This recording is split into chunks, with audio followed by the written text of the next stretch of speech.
The global markets are all in freefall this Friday. $5 trillion wiped out from world stocks amid fastest collapse in history. Investors are on the retreat worldwide as fears of the coronavirus deepen. The plunge in global equities has wiped out more than $5 trillion in value, or equivalent to nearly Japan's annual GDP. And this is only the beginning. 1929 will be considered child's play compared to what's coming. Supply chains are starting to falter, and tourists are staying home. The virus is also sparking the sell-off of pandemic bonds.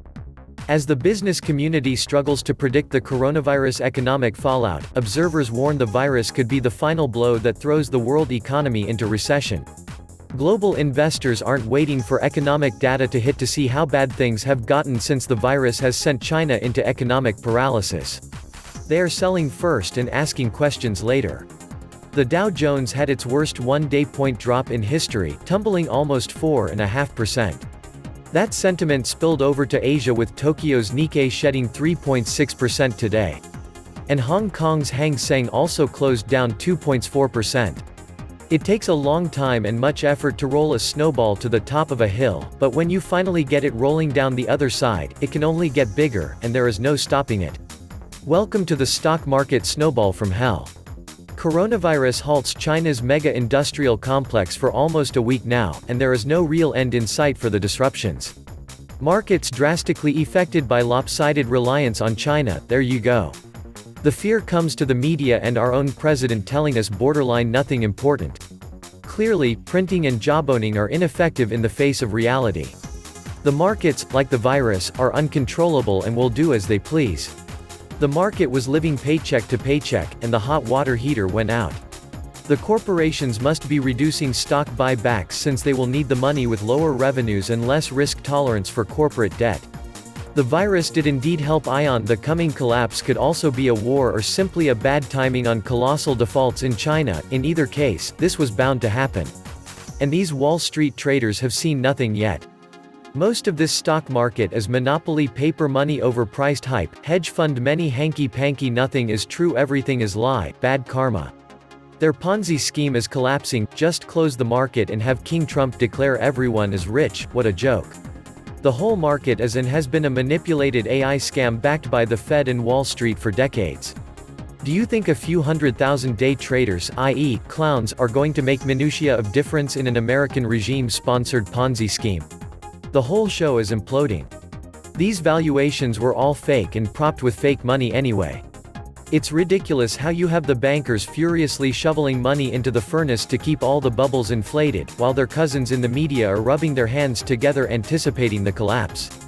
When the dust clears, the bankers will simply have consolidated more assets, and we will be left that much poorer and unstable due to the bankers controlling both our money supply and means of production. The fundamentals were long gone, so it was a matter of time what would trigger to pop this asset bubbles. The manufacturer index, the freight industry, and unicorn ventures had been down several months before this event. The coronavirus is not the cause of the drop. It is just the pin that popped the overvalued stock market bubble that was created by the central banks and subsequent low-interest loans and buybacks that flowed into the stock market. There is no economy in our economy. This is a pandemic. It has not been seen in living memory. Use any chance next week to just get out and just remember it is only money. Your health is more important. It should be an interesting close. Who wants to hold stocks over a weekend likely to spew bad news? Why hold risk over the weekend? News will only get worse. Welcome back to the Atlantis Report. Please take some time to subscribe to my 2 backup channels. I do upload videos there, too, on a daily basis. You'll find the links in the description box. Thank you.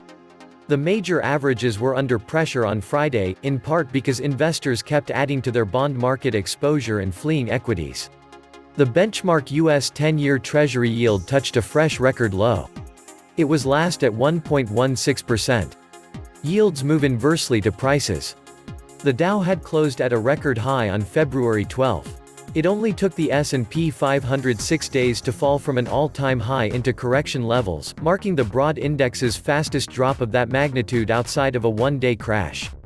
German growth will almost certainly be weighed down by the coronavirus, even if it's still unclear how much, said Bundesbank President Jens Weidmann. Numerous trade-related uncertainties continue to threaten the nation's export-oriented companies, and the virus outbreak presents an additional economic risk, he said at a press conference Friday. South Korea reported 571 more cases on Friday, taking its tally past 2,300, and Japan's Hokkaido declared a state of emergency. Switzerland banned events with more than 1,000 people. Geneva Auto Show cancelled amid virus fears. The global events industry is a $1.1 trillion market consisting of trade shows, conferences, festivals, concerts, and sporting events. This industry will be severely impacted by the limiting of travel and avoidance of mass assemblies of people. Since the exhibitor booths were already set up and the exhibitors were ready to display their products, I believe the auto show was cancelled because the attendees did not want to risk traveling to the show. 2 Swiss watch trade shows have been cancelled, too. Good idea. All countries should be banning these huge crowded events of any type. Also, increase border controls since Chinese are still flying around the world, UPS and FedEx are still flying back and forth to China, etc. I hope this whole thing lasts long enough for them to cancel next year's Davos. The Swedish economy loses steam as focus shifts to virus fallout. Commerzbank urged to step up cuts, overhaul model in review. Hyundai halts production at major South Korean plant after worker tests positive for coronavirus. 1,000 cars a day, repeat 1 million times. Markets crash in worst week since Lehman. Stocks tumbled once again on Friday, adding losses to the market's worst week since the financial crisis, as worries over the coronavirus and its impact on the economy continue to rattle investor sentiment. The Dow Jones Industrial Average dropped 710 points, or more than 2.5%, and briefly traded below 25,000. The 30-stock Dow was down more than 1,000 points earlier in the day. The S&P 500 slid 2.1% while the Nasdaq Composite briefly turned positive before trading back down by 1.2%. This ain't rotation. It's a liquidation. This is going to leave a mark. Any rally and a top at lunch mean 2 o'clock liquidations. 2008 taught us how this works. The Fed could step out and ASS blast a monthly close, so today is a wild one. This not panic selling. It has been very orderly and mechanical. Maybe Monday, we can get a 5 to 7% gap down and a halt. This was destined to happen anyway, cyclic massive wealth transfer from the masses interspersed with long periods of milder wealth transfer is the nature of our financial system, and it is getting about time for the big one again. The virus is the suspiciously convenient excuse, not the cause.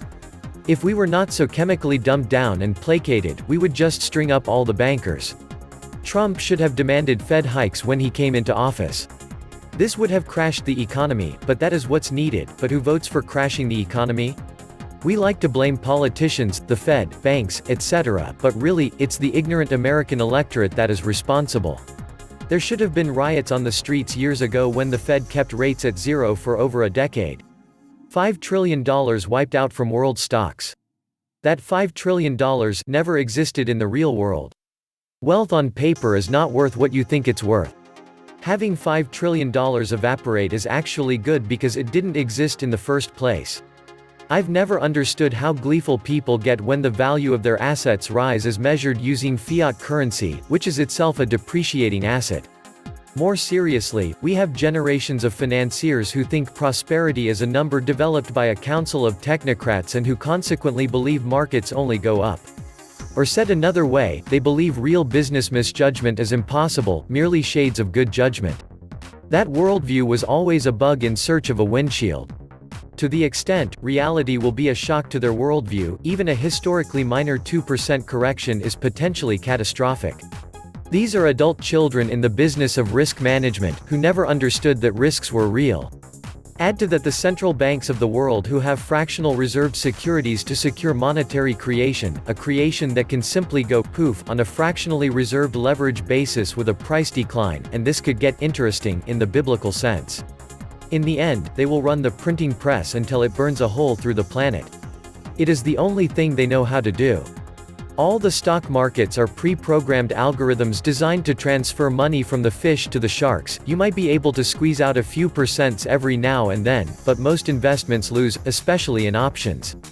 98% of all options expire out of the money. The VIX ensures it is difficult to win unless you get in early and know and guess which way the markets will turn. Likewise, trading fees are indicative of a hole in a bathtub, the same as all transaction fees and taxes. Obviously, the creators of this casino were well versed at stealing a lot of money with percentages and attrition, because even 1% can break even a wealthy person if they keep playing and losing long enough. The dumbest thing about the serfs is their inability to see the fake money and markets were created by the infinite money printers et al. To ensure all wealth is transferred to them one way or another. And so it's thanks for playing monopoly economics, suckers. That's how the bankers end up with all the cash, property, and assets. Pouring into a tub with holes in it, and when they go to retire, their money won't even be worth 1/4 of what it used to be worth before taxes. Financial idiots everywhere. And if the derivatives bubble breaks, they will confiscate the bank deposits. You have been warned. This was the Atlantis report. Please like, share, subscribe. And please take some time to subscribe to my 2 backup channels. I do upload videos there too on a daily basis. You'll find the links in the description box. Thank you.